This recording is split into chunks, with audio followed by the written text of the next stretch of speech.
Hi guys, I've missed you. Let me start out there. Good morning. Everybody got something to eat, right? I hope. Okay, cool. So I know you've been busy learning a little bit about college and financing college and all of that stuff. And I'm looking at the schedule that you had, and I saw that you financial planning for college and things like that. Today we're going to talk about college, but more importantly, how to avoid being in debt forever. Because college costs a lot of money, doesn't it? Yeah. You guys got an idea about the average college cost? Room and board included in tuition. 400,000. Like for 4 years? Not quite. The national average is about $22,000 a year. And that's for state schools, not private. All right. So if you do the math, it is about $100,000. When you start getting post-grads, so when you start getting into masters and doctorates, that's when you're going to get more of the figure you're looking at. But if you think of it, that's a lot of money, isn't it? Geez, yeah. Yeah. So when you put the cost of college, and then when you're at college, there's other things that you might need or want, and oftentimes college students get into debt besides their student loans. Anybody want to let's talk about credit card debt for just a second. Anybody want to give a guess about the average credit card debt for a college student is? 80,000. Oh no, but you know what? I can see where you'd say it's about $3,000 or $4,000. Okay. If you were to add though together the cost of a college education, credit card, and a car, you're pretty close. So that's a lot of money, isn't it? And so what we want to talk about is just being a smart consumer and how to not let the college years follow you financially the rest of your life. So that's what today's going to be about, okay? Uh-oh.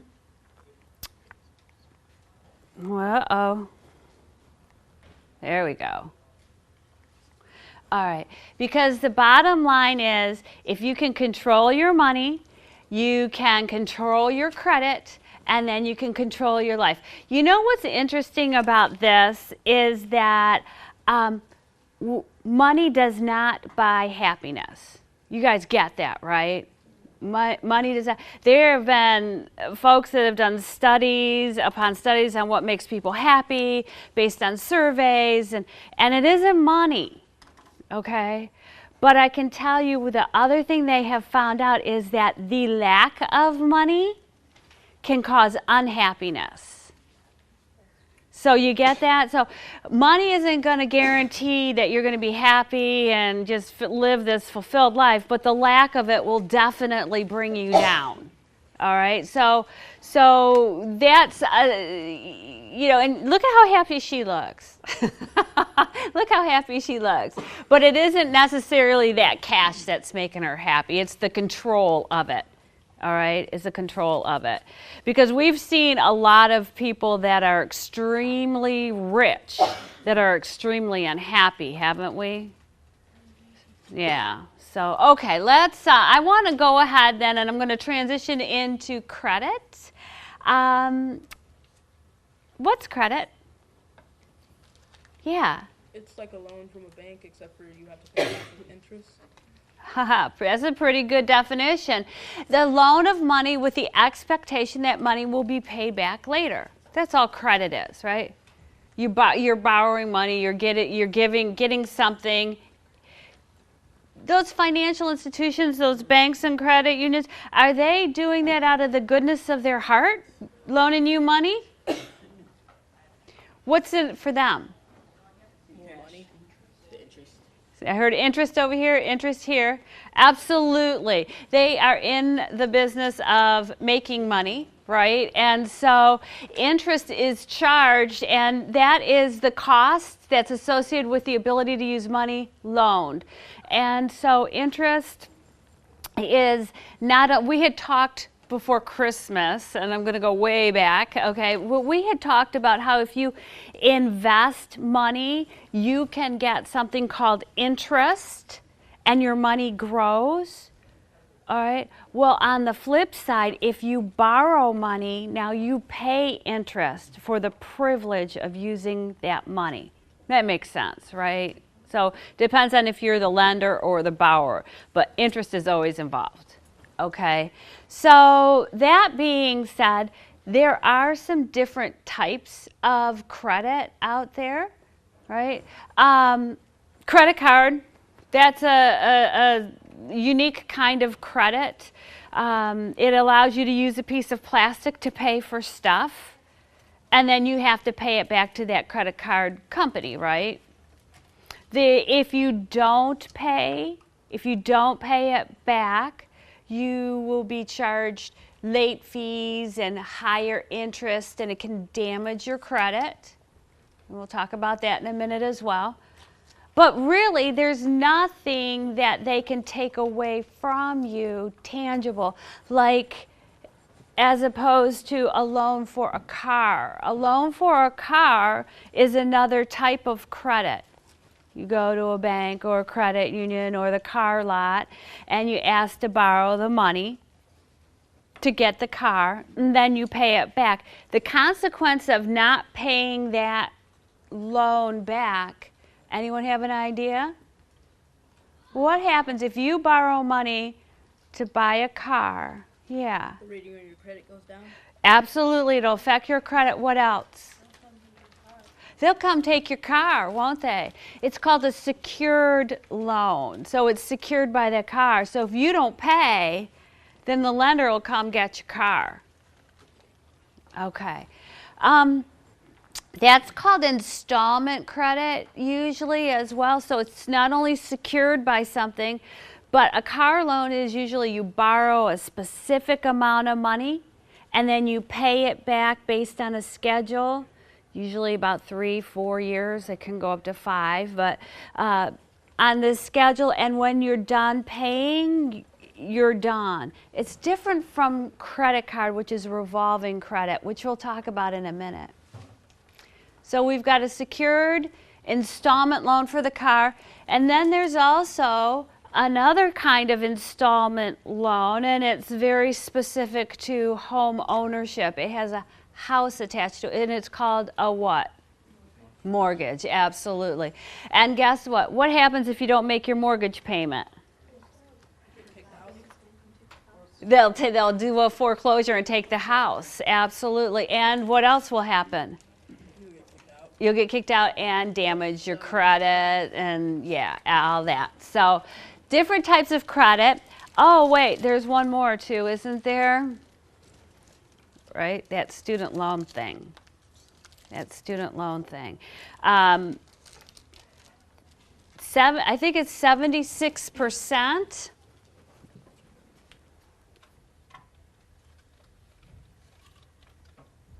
It might be even a little bit higher of folks need to borrow money to get through school somehow, some way, either through grants.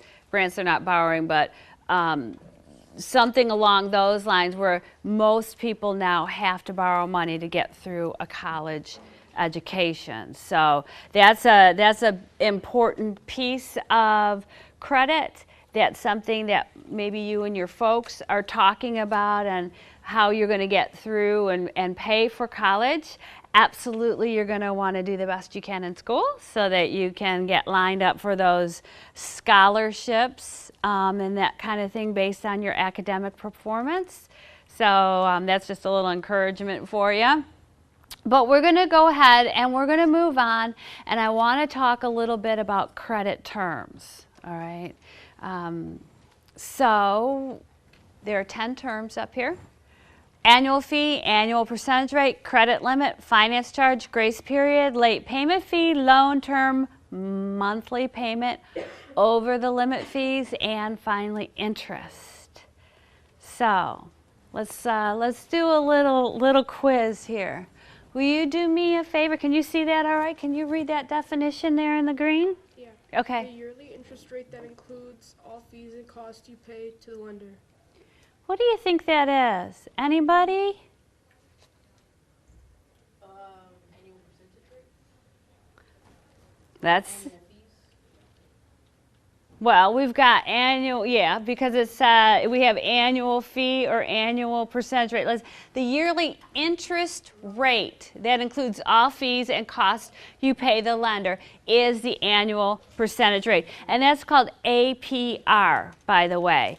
And it is the way that you can compare credit from institution to institution to institution. They all have to follow guidelines so that it is comparable. And so when you are comparing credit offers, you want to look at the APR because it includes all costs of borrowing that money. Okay? Let's go with the next one. Can you read that one for me? That's fine. The cost associated with the ability to use the money loaned. What do you think? Anybody have an idea? Yeah. That loan term, the cost associated with the ability to use the money loaned. Let's see what that is. That would be interest. No, it's good. You guys, we're learning this as we go. I didn't give you any instruction before this, so that's what we're doing right now. So interest is how much you pay to borrow the money. Bottom line, right? Okay. Let's do the next one. You want to go for it? Sure. Okay. The length of time you have to pay off the loan. What do you think? Long term? Ah, you got it, loan term. So just to let you know, with that mortgage that we were talking about a little bit earlier, traditionally it's going to be 15 to 30 years to pay off that house. There are different loan terms. There are 40-year mortgages now. Just depends on the product that that financial institution gives you or you take to borrow the money. But the loan term for a car, for a vehicle, can be 2, 3, 4, even 5 years now. It's just the amount of time that you have to pay that back. How about that next one? The period of time from of the billing date of your last credit card bill to the due date of your current bill, which is when you can pay in full without being charged interest. So this is a length of time. What do you think? Grace period. You got it. Absolutely. That's your grace period. So if you pay your credit card during that grace period, before that grace period is up, guess what? You don't have to pay interest on that money that you borrowed. Okay. Go for that one? A charge imposed on some credit accounts for spending more than your credit limit. Over the limit fees. Yeah, good job. Okay, so when you have a credit card, you're given a credit limit, right? And so if you go over that limit, there's a penalty, and it's called over the limit fees. All right. How about that next one? Can you see it without your glasses? It's your Edie. I'm sorry. You want me to go to somebody else? Can you? Okay. Can you read it? Yeah, can you read that? Okay, the amount of credit you're authorized to use. What do you think? He can't read that. Wait, credit limit? Yeah, wonderful. That's good. Even squinting. That's really great. Absolutely, that would be your credit limit. And by the way, if you exceed it, you will be paying more money on that. Okay? Oops, sorry guys. You know this one now, right? The amount charged to a credit card holder by some creditors to maintain an account. All right, it's just an annual fee. That's what that is. So the privilege of you carrying a certain kind of American Express, you pay an annual fee to do that. All right. Some credit cards have an annual fee and some do not. And we're going to ask you to look for that in a minute as well.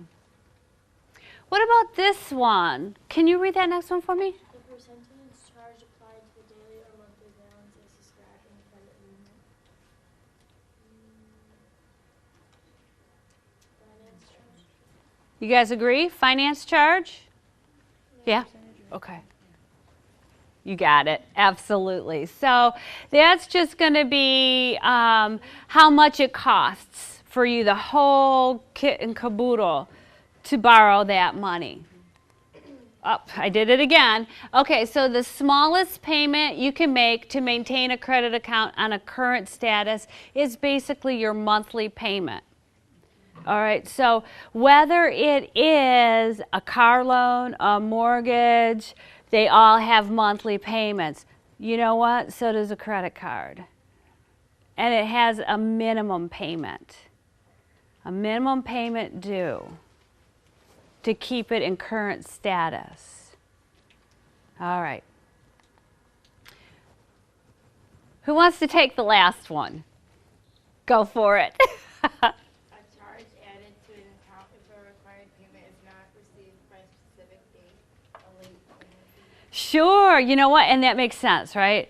If you borrow money from me and you don't pay me when you say, you're going to pay more because I'm going to penalize you.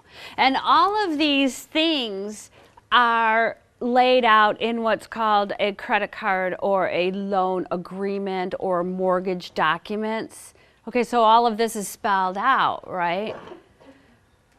Credit can be a great thing. Credit can be a great thing. Can anyone tell me why you would want to maintain or have good credit? Why? Yeah. Because more banks are able to give you a higher percentage amount to use on credit cards, and it'll help you to qualify for other things such as buying a car, like a home. Okay, so you'll get better rates to borrow money in the future. Perfect. What are some other advantages of credit? Higher spending limit, yeah, they want you because you're probably going to pay the money back. That's what that credit worthiness and is all about, yeah?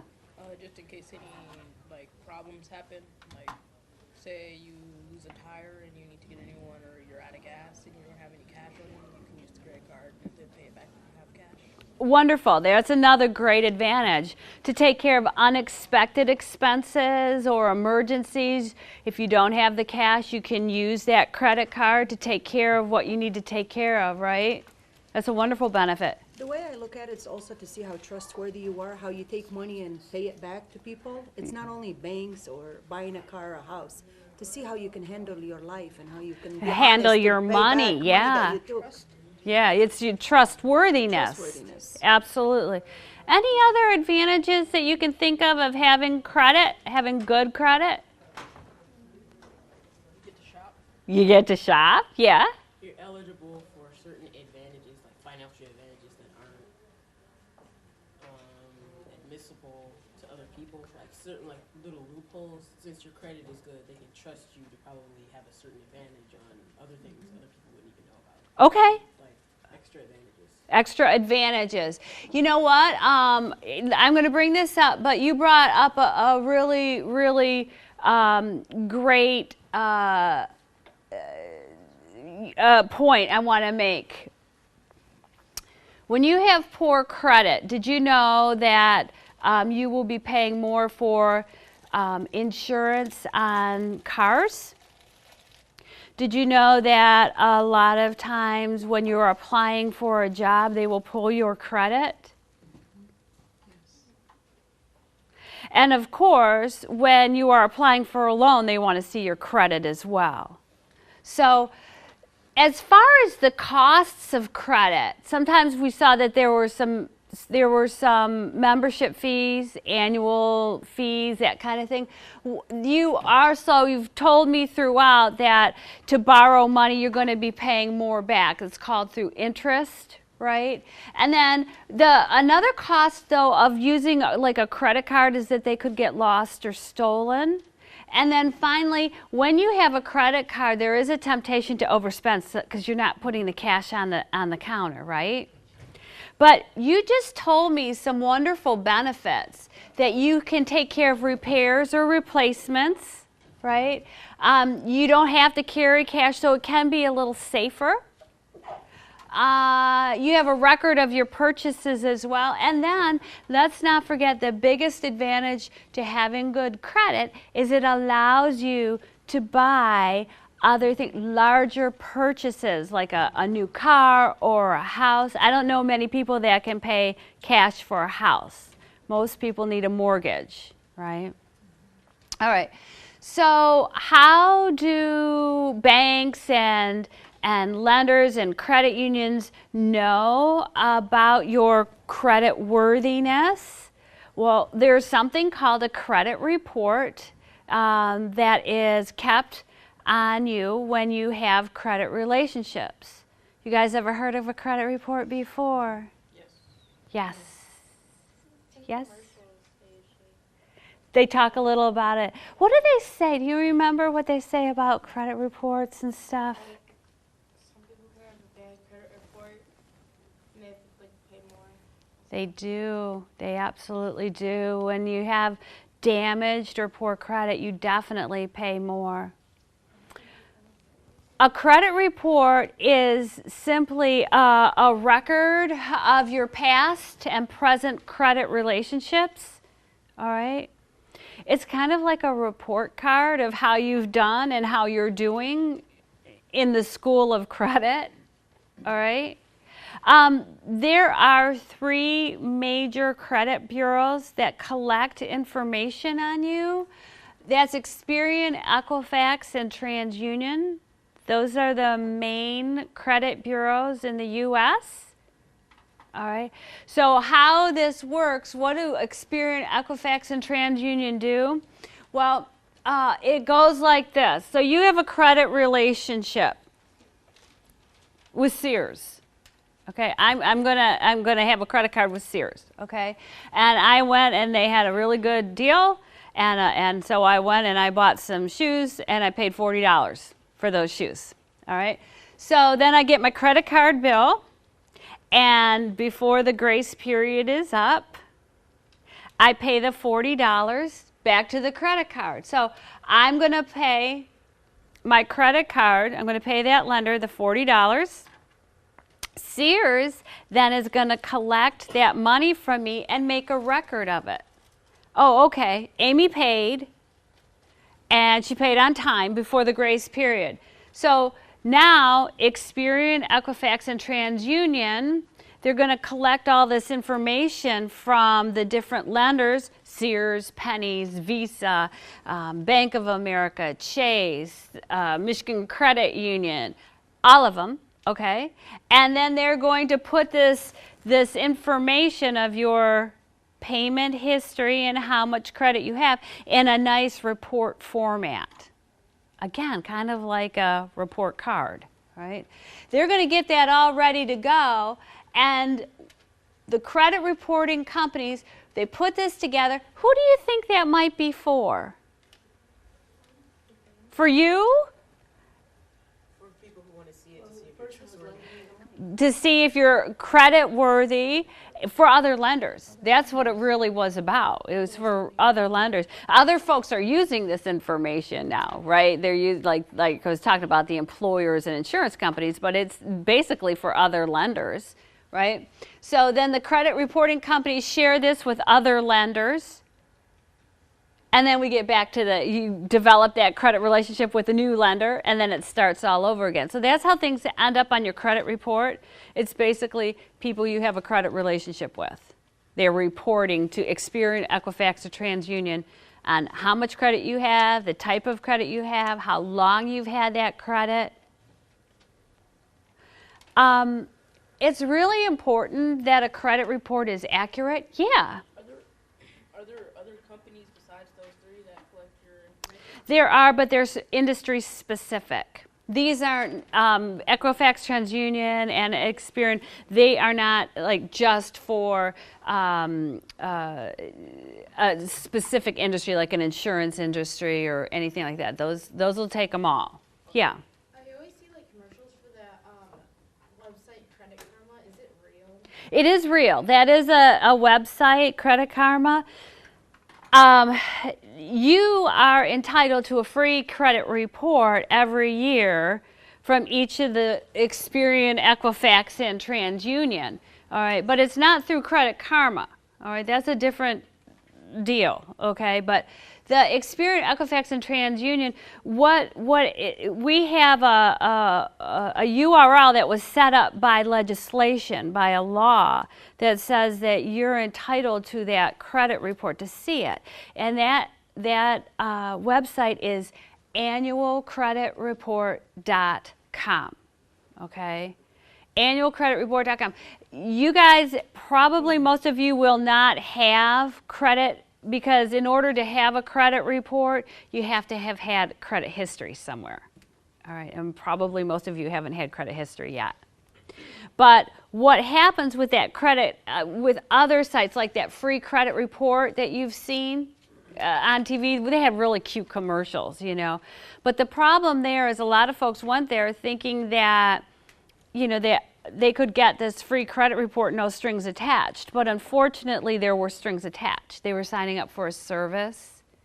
So what we tell people, and you can ask your folks when you go home, you can say, hey, when was the last time you saw your credit report? And if they say, oh, just yesterday, then they're good. But you can say, you know, you get one every year free from annualcreditreport.com, Mom and Dad. You should check that, right? And the reason that you want to check that is there are a lot of things that are going on as far as credit goes. The main one is that the FICO score, your credit score, is based on the credit report. Yeah. Don't they usually like put the credit score onto some of the credit card bills? They do. They just started that in 2013. And you know what? Thank you for reminding me that. Credit Karma is real, and you can get a credit score for free there. It is not the FICO score. It is going to give you an idea, but it is a real site, and it is a legitimate site. Okay. Credit Karma, yeah. Now, thank you for saying that, because you know that legislation that says you get a free credit report every year? It doesn't say you get a free score, all right? And a credit score is a 3-digit number. We're going to talk about FICO, Fair Isaac, that 90% of the lenders use. The score ranges from 300 to 850, 300 being the highest level of risk. So when you have a 300 score, you're lucky to get credit. You probably won't get credit. Some of the credit cards since 2013 have been able to share credit scores on those credit card bills, which is kind of neat. My daughter has one, and I was very shocked to see it, because that's not how it's always been. Because usually you had to pay for that FICO score, and about $10. It's not a huge amount. But now with her credit card bill, she has her score there. Discover. Yeah, Discover Her IT card. Is that what you, yeah. There are some others that are doing that too. Yes. So it only goes down to 300. You can't like get a 0. No. Can I tell you? I have time. I'm going to tell you a little story. I've pulled a lot of credit in my lifetime, and I've seen a lot of credit reports, and I've always done it's 300 to 850. That's, you can't have anything lower than a 300. And I pulled somebody's credit, and it came back as 0. I'm like, wait a second, this goes against everything I've ever been taught, studied, know, what is going on? Well, when I read it a little further, here's the deal. The Social Security number of the man that was sitting in front of me that I pulled his credit report was reported as deceased. Okay, so his credit was completely locked down at a 0. And what had happened was that his brother had passed away the year before, and his name and his brother's name were very close, and their information was mingled. And so when he died, it reported to the bureaus that the person sitting in front of me, who was quite alive, by the way, was reported as dead. So as far as Experian, Equifax, and TransUnion went, he didn't have any credit. It was 0. Okay. Very rare to see that, but no. So the lowest is 300. And by the way, I've never seen a straight up 850. I've seen close. And this FICO model, by the way, I kind of imagine it as a mathematical equation about this big that changes. It's weighing different things back and forth to determine this 300 to 850. And this is just to put a number on your credit risk, right? And just to give you an idea, let me go back. The bottom line is the largest part of that FICO score is based on your credit history. So paying bills on time is the best way to build credit. And you can really only do that through budgeting and planning, right? Another large chunk is how much you owe. You don't really want, like, especially with a credit card, you would never want to max out a credit card because it makes you look risky. This FICO score is supposed to determine or be a reflection of your credit risk. So if you've maxed out your cards, you're riskier. 15% of your score is how long you've had credit. 10% is the type of credit you have. And usually mixture of account types generates better scores. Remember I was talking about installment loans and mortgage and revolving. Usually a mixture shows that you can handle different types of credit. And then the last 10 is new credit and credit inquiries. So when you're applying for credit, every time you fill out an application for credit, that creditor is going to pull the credit report from Experian, Equifax, and TransUnion, one or all, right? Every time a pull is made, your credit may go down just a little bit. The more you pull in a short period of time, especially credit cards, the riskier you appear because it looks like you're desperate for money. There are two kinds of pulls on credit. One is called a hard pull. That's when someone who loans money is pulling your score for the purpose of loaning you money. You've applied for credit. That affects your score. However, if you pull your own credit, remember I said you can pull your own credit every 12 months. If your employer pulls your credit or your insurance company pulls your credit, or if where I work, which is a nonprofit credit counseling agency, if we pull your credit, it will not affect you at all because we're not in the business of loaning money. Does that make sense? All right. Yeah. Now, let's say you kind of loaned, you got $100 and the bill comes 30.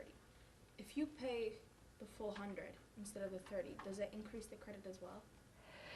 Does it increase the credit? It could over time. They might up your limit, but that's really a good way to manage credit, is not to just pay a part of it, to pay all of it, okay? We're going to talk about that actually right now. We're going to see how this will all play out when it comes to money for an installment loan called a car, okay?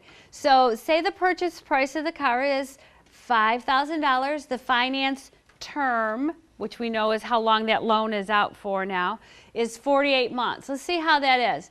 So say Simon here, right, has a credit score of 740, and really that is a good credit score. When you have a 740, you're going to get offered the best rates, all right?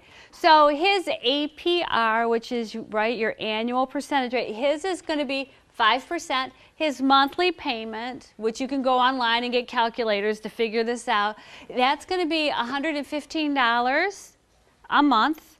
And the interest he'll pay is going to be $527. That's not so bad, really, for borrowing it for that long.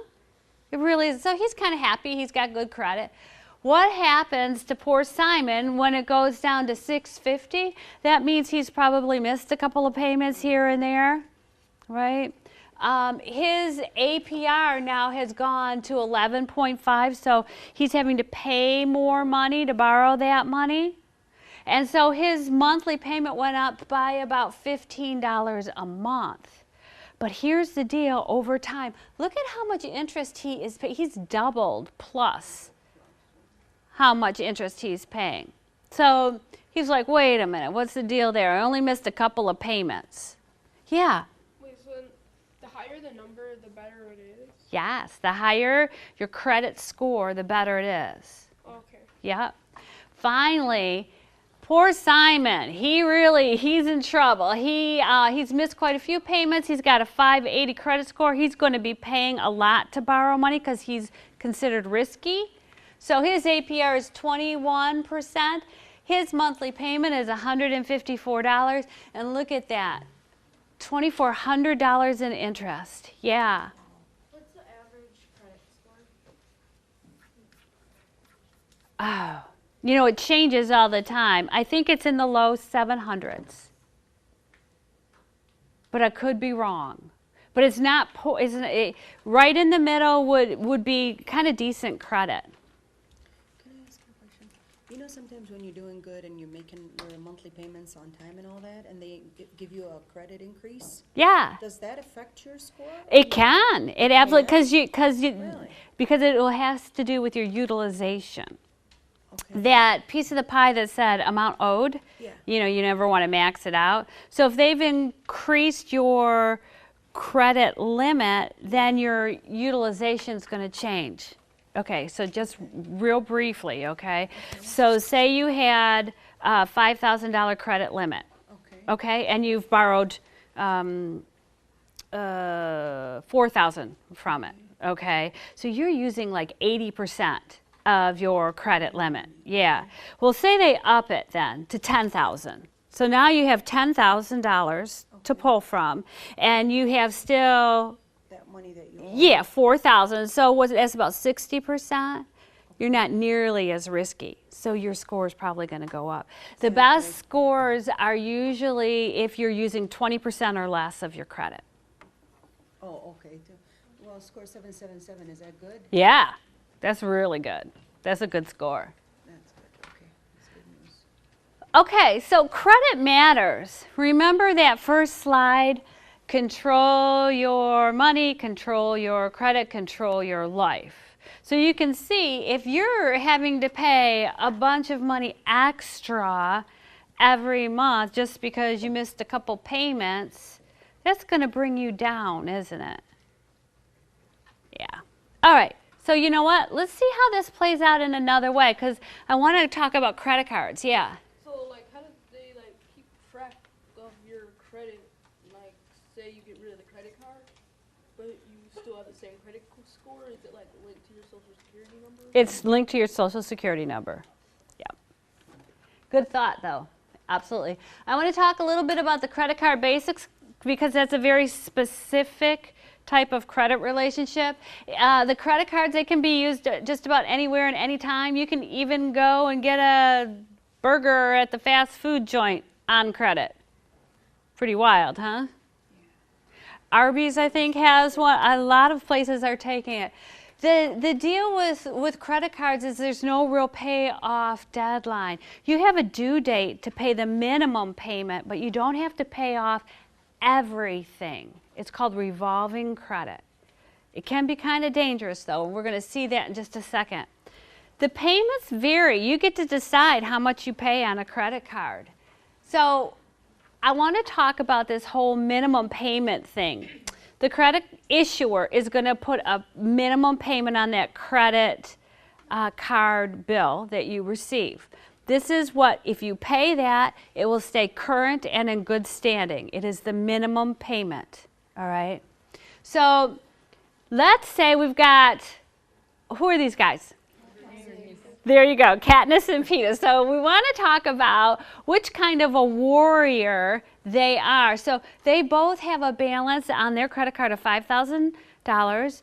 Their APR, both of them, is 12%. Let's see the difference between how these two are going to pay their credit card bill.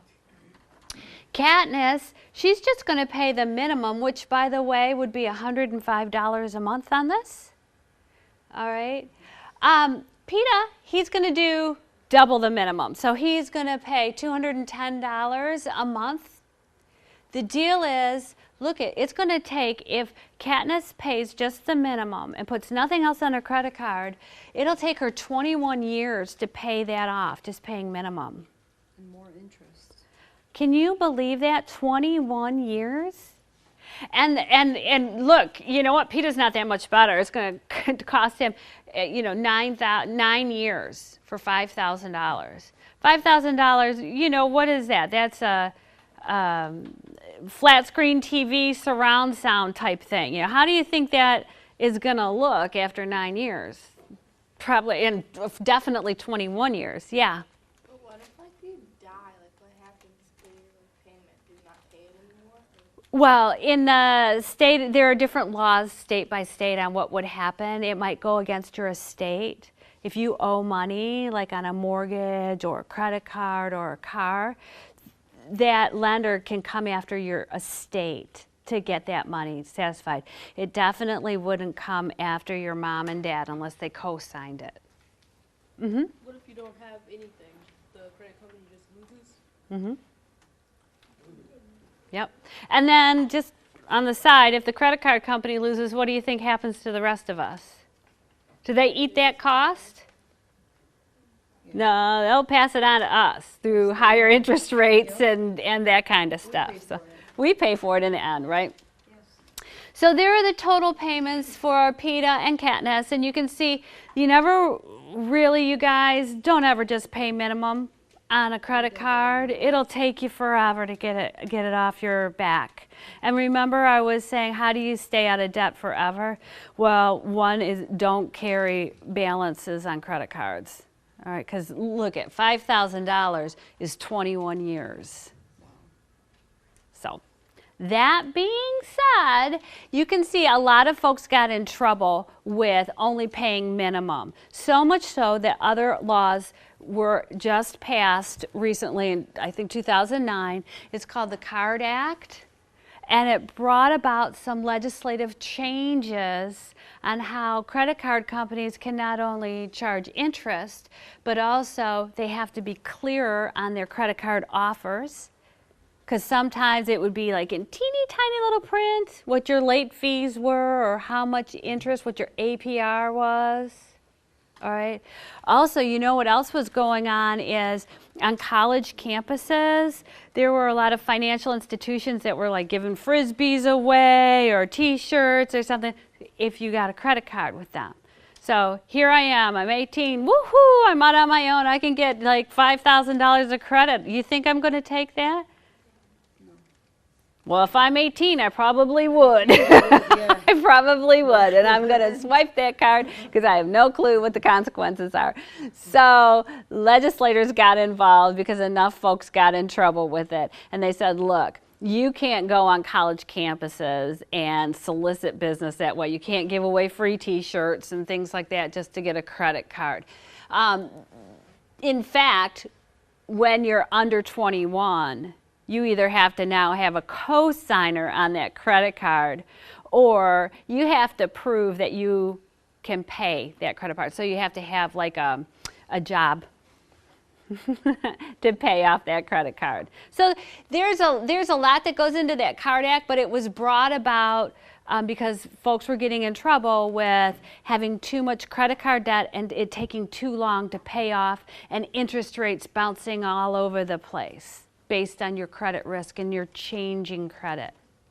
You had your hand up? Somebody had their hand up over here. Yeah. What would happen if you had no activity with your credit card? Yeah, what do you think would happen? You wouldn't be charged anything, would you? Mm-mm. Not well. I take that back. Sometimes there is a non-usage fee. And where do you think that would be? What do you mean? It would be in your credit card agreement. You would have to be notified up front that if you don't use the card, you're going to be charged money. Sometimes they close it too if there's no activity. If there's no They just activity, close. sometimes they will just close it. Yeah, that's completely correct. So, I've talked about different kinds of credit and credit relationships. We learned some terms. We have an activity now I want to do because when you get into college, trust me, you're going to get a lot of stuff in the mail about credit and credit card offers. So what I want you to do, we're going to get into groups, and I have a sheet of paper I want you to look at as a group, and I'll have 3 credit card offers for you to take a look at and find what the annual fee is for card 1, 2, and 3, whichever, those offers you're looking at. You're going to try and find that grace period. So you're going to go through here and you're going to make a chart of that credit offer. And then I'm going to give you about 15 minutes to do that. And then you're going to figure out which one your group wants to use, right? And then I want you to present that to us. You can do it in skit format. I've got a Post-it note. You can write it and post it up, or you can just give it in a speech. All right. Let's try and do 3 people to a group. Okay, and you get to choose your groups. You can work together. And so just kind of get together, start sitting in your group. It looks like, I don't know, you guys figure it out, okay? 3 in a group about. If there's 4, that's okay, but try to go for 3 in a group, okay? All right, attention up here, please. We got our first group here, and they're going to tell us which card and why. We picked American Express because there's like a lot of advantages to it. Like you can earn rewards, there's no annual fee, and you can get $250 back. And the late fee is only $5 for 3%. And I think it was $10 for 5%. And the lowest APR rate out of all the choices is 12.99%. And the additional charges are no more than 50 cents, so we put that as an advantage because that's nothing really because it's just cents. And there's no over the limit fee, and the grace period is 25 days, and there is 2% cash back at U.S. gas stations, which that is an advantage, really. And the disadvantages that we found is the late fees up to $35. So there wasn't many disadvantages that we found. So with this American Express, and just to give you a little history, American Express used to be the only type of card they would give you or issue. You had to pay the balance off in full after the grace period. Okay, so they weren't really revolving credit. But now, if you go on the internet and look under American Express, you'll see they offer quite a few cards. Some of them are the way they used to be, where the entire balance is due, but others are more the revolving credit, like this one. Good job, you guys. Yay! All right, you guys want to go next? Okay, why don't you come up here?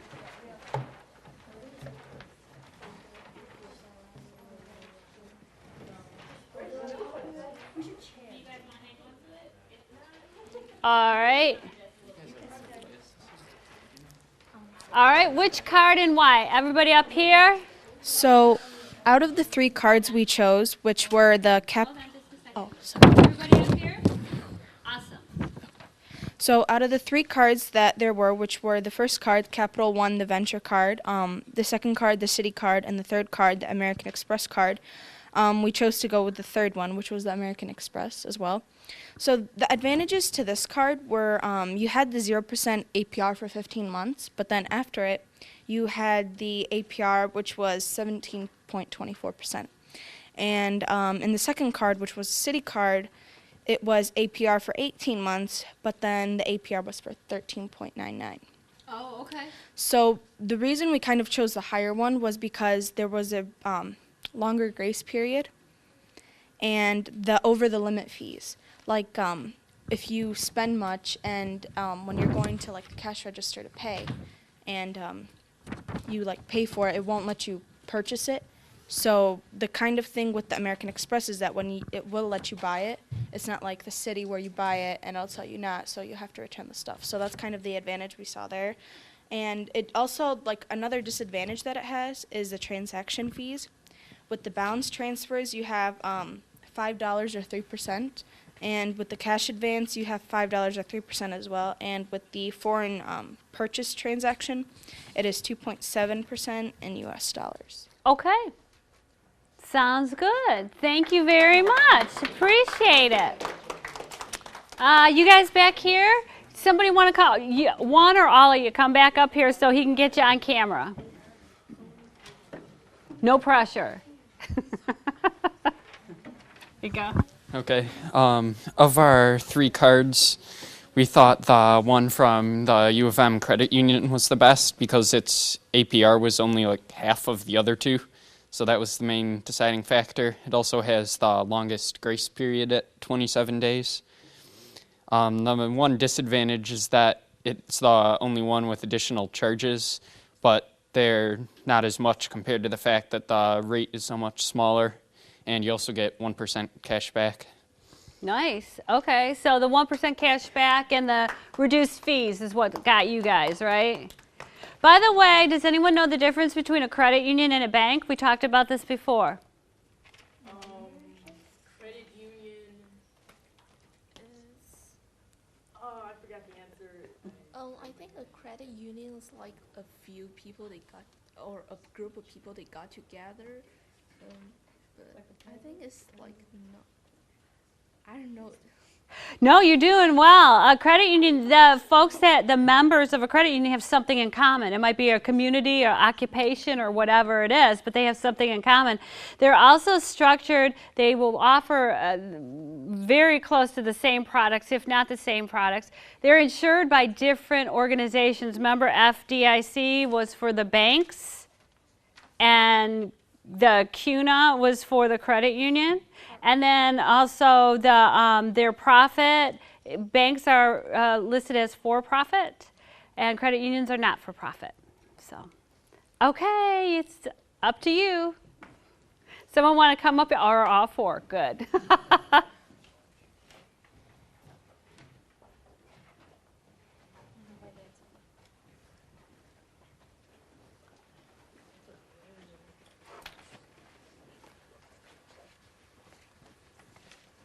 So we chose, we got 2 Bank of Americas. One was a reward and one was a credit card. And we got USAA. We chose Bank of America too because it was a reward card. And for every $100 you spent at a regular store, you got 1 cent. And for every $200, you got 2 cents if you were buying groceries. And for every $100 you spent on gas, you got 3 cents as a reward. Okay, tell them why you guys are laughing. What'd you figure out? What could you buy with all that money? Well, if you spend about $100, you can buy a Hot Wheel at a grocery store.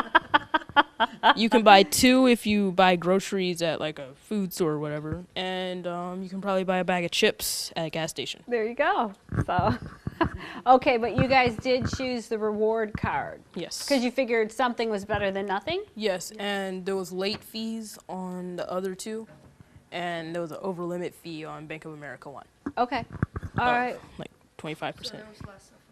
So less penalties is Yes. what you're saying. Okay. All right, wonderful. Thank you. So thank you guys, did a good job.